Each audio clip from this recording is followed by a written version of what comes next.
Hello everyone, this is Frank with Teachly University. In this lecture today, we're going to be diving into Maxwell Maltz's book, Cybernetics, a book I've touched on in previous lectures.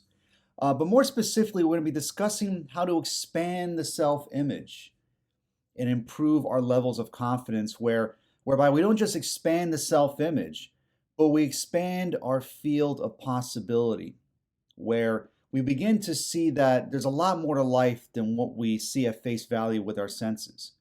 That we can have new experiences, new opportunities, and possibilities in various aspects of our lives, whether it's in our business, in our finances, in our relationships, in our health, in our personal growth, whether or not we want to travel, we want to own a specific home, maybe we want to improve our spiritual and physical health, whatever it is that you would like to accomplish.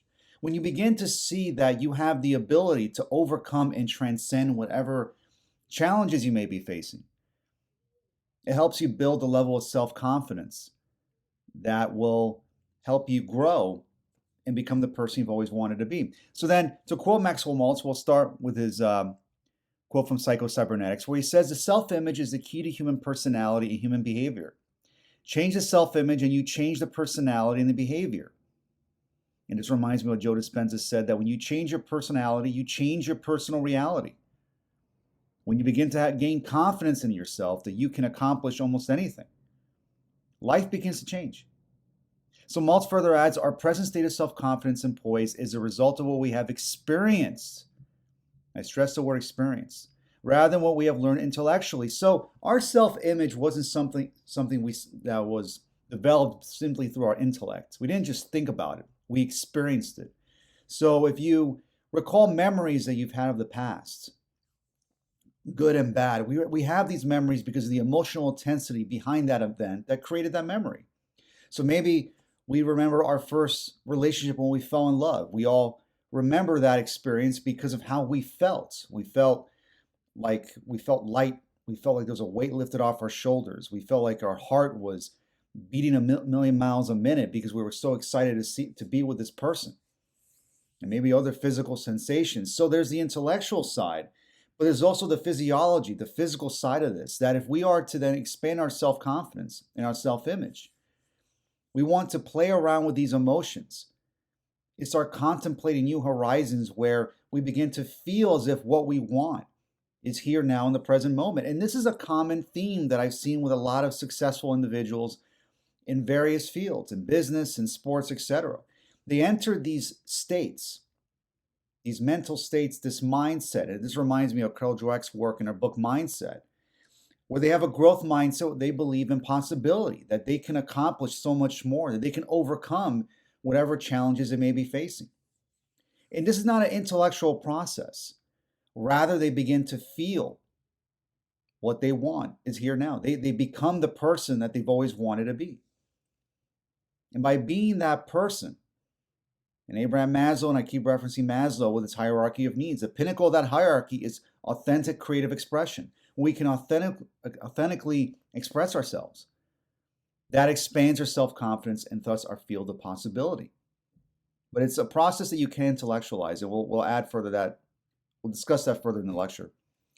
So Maltz adds that the self-image can be changed. Numerous case histories have shown that one is never too young or too old to change his self-image and thereby start to live a new life. One of the reasons that it seems so difficult for a person to change his habits, his personality, or his way of life has been that heretofore, nearly all efforts at change have been directed to the circumference of the self, so to speak, rather than to the center. So what Maltz is saying here, and this has been confirmed with now the fields of neuroplasticity now and the science behind that the brain can change. It's not our personalities are not cemented. In fact, we can change. And there's enough data right now in the field of neuroplasticity and brain science to show that this is certainly possible. But the problem is, the reason why change becomes so difficult is because we keep doing the same things over and over again. We have the same habits, the same thought processes, and the same behaviors, where we're not deliberate in what it is that we want to do or live the life that we want. Rather than we just simply react to what happens in our external environment. We don't take charge of our minds to think and act and behave in ways that help bring forth a new reality and a new field of possibility. And part of the problem also is that we tend to make decisions based on the experiences of the past. We keep living in the past while at the same time worrying about a dreadful future. So if we keep basing decisions on what's happened to us or disappointments of the past, it becomes very difficult then to change our future. We create a predictable future based on what has already happened to us in the past. And that's the challenge that we must overcome. And that means we really have to take charge of how we think and behave. And using the mind body connection, we really use that physiology. We begin to really feel that change is possible from the way we breathe, the way we move, the way we walk. It's by becoming that person that we've always wanted to be, thus expanding the self-image. It is no exaggeration to say that every human being is hypnotized to some extent either by ideas he has uncritically accepted from others or ideas he has repeated to himself or convinced himself are true. These negative ideas have exactly the same effect upon our behavior as the negative ideas implanted into the mind of a hypnotist subject by a professional hypnotist. So, Cybernetics was written about early mid-1960s, and this quote from the book is just as relevant today as when it was written so many years ago. Because today we are hypnotized thanks to social media, the internet, the 24-hour news cycle, all these apps, and all this dribble that comes out of social media. We've become hypnotized by this content, much of which is not good for us, which is negative.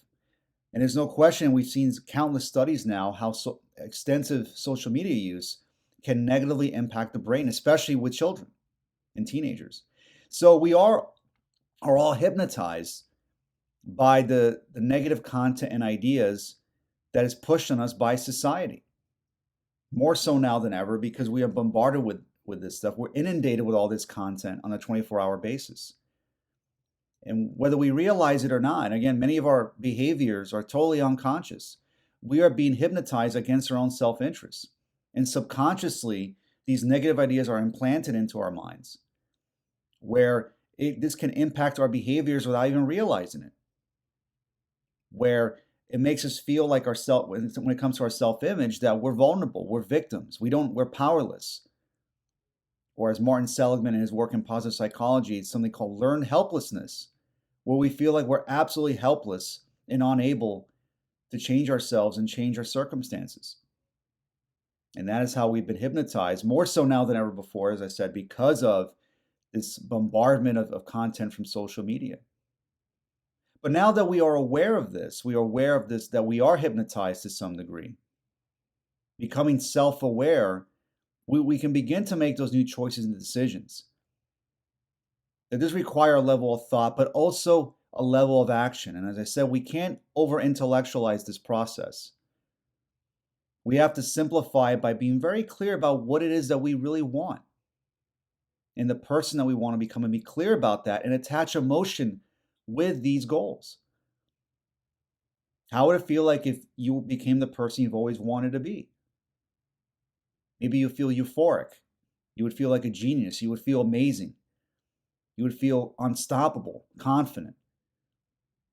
You would feel stronger, have more energy, more focused if you became that person. These are the emotions and character traits and personality traits you want to play around and begin incorporating into your life. And that's how we can break this hypnotic spell that many of us, including myself, have been led into. So the self-image sets the boundaries of individual accomplishment, as Maxwell Maltz says. It defines what you can do and cannot do. And expand the self-image, you expand the area of possibility.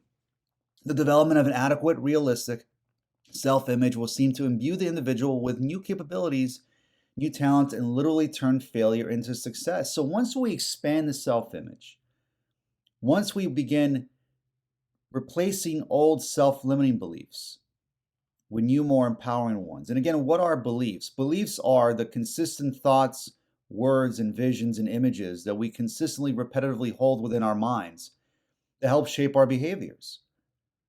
So if we begin to replace this language, these images, these thoughts with new, more empowering ideas, that you can improve your health, you can earn more money, you can be financially independent, you can have the career that you want, you can overcome the challenges that you're facing, you can have love and abundance and new relationships and new opportunity in your life.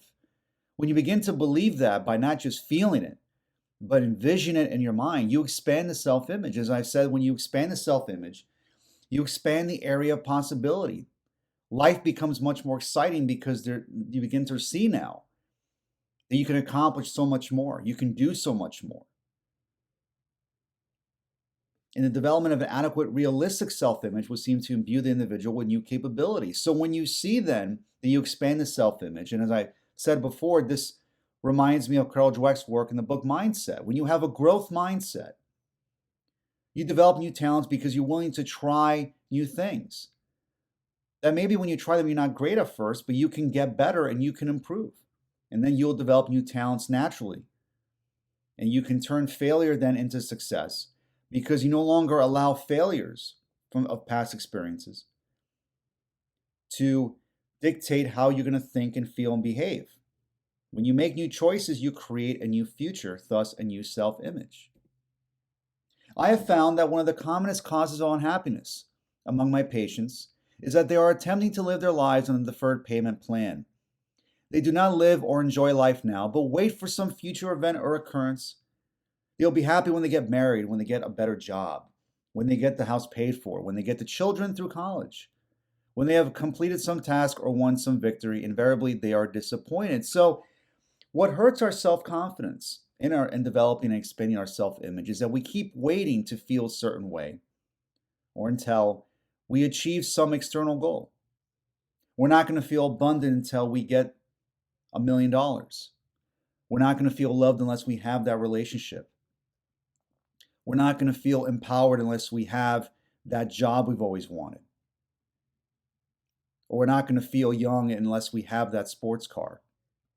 And so on and so forth. We keep deferring our happiness until we achieve some external goal or experience some sort of event. But what ends up happening invariably, as Malt says, is that when we achieve that thing or achieve that goal, we realize it's not really what we were looking for.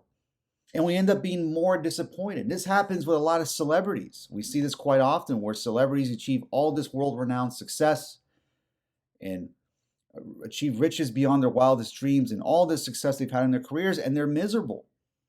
And we see many of them struggle with alcohol abuse, even worst case scenario, taking their own lives because they realized they thought that if they were going to achieve all this success, they were going to find happiness, only to discover that wasn't the case. And actually they became worse off than they were before. So what's important then to expand the self-image is that we stop waiting for something out there to change us, but rather we start within the mental studio of our own minds, where we begin to, as I said before, feel joy and happiness now. We can change our state right now. And this is what Tony Robbins argues about in a lot of his work, including Unlimited Power and Awaken the Giant Within, which I recently discussed in my lecture, and I can add the link to this lecture, is that you can change your state right now instantly by simply the way you move physically, by your thoughts. When you combine the mind and body as one, when you think and act in a congruent way, where everything seems to be lined up, that's when the magic really happens. And that's when we enter these flow states, We enter these states where everything just seems to be clicking. Life just seems to be working in a magical way. We're in the present moment. We're in the zone. A lot of athletes experience this. A lot of writers experience this as well when they're working, where they're just so immersed in what they're doing. It's like something else takes over. Like they're no longer in control in a way. They're just so in the zone that nothing seems to matter except what they're doing. And there's certainly a lot of psychological and physiological benefits to this. A lot of feel-good chemicals are released into the body when we're into these flow states like dopamine, serotonin, epinephrine, and etc. And when we're in these states, we almost feel godlike in a way. Thus, we're much more confident in our abilities. So then when we stop worshiping at the altar of our circumstances and we cultivate this vision of a better future and feel it as it's already here now, we then reshift our focus and become much more confident and change our beliefs in the process while entering these flow states where life just seems to expand and grow and be a lot more fun. And you can get much more done in the process as well. So modern man's anxiety and insecurity stem from a lack of self-realization, and that inner security can only be found in finding in oneself an individuality, uniqueness, and distinctiveness that is akin to the idea of being created in the image of God. He also said that self-realization, and I'm quoting Maxwell Maltz's book here, he also said that self-realization is gained by a simple belief in one's own uniqueness as a human being, a sense of deep and wide awareness of all people and all things, and a feeling of constructive influence of others through one's own personality. So what struck me here is in finding oneself an individuality, uniqueness, and distinctiveness that is akin to the idea of being created in the image of God. Remember what I talked about just in the previous slide.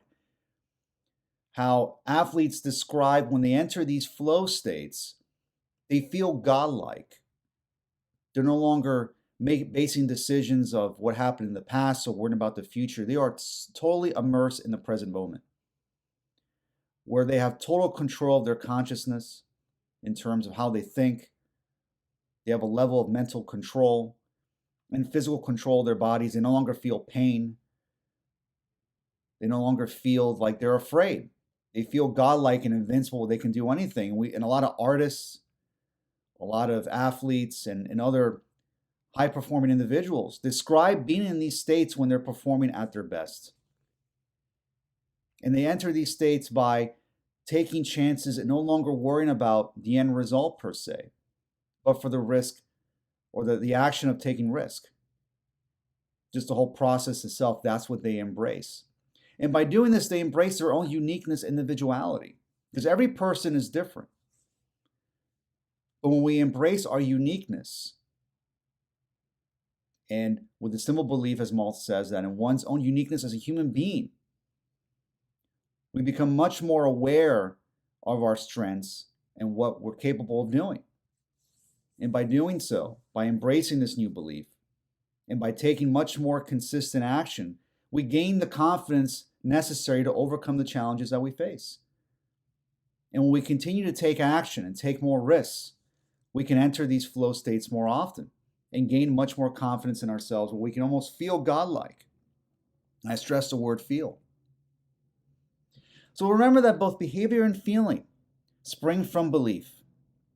To root out the belief that is responsible for your feeling and behavior, ask yourself why. Is there some task that you would like to do, some channel in which you would like to express yourself, but you hang back feeling that I can't? Ask yourself why. What do I believe that I can't?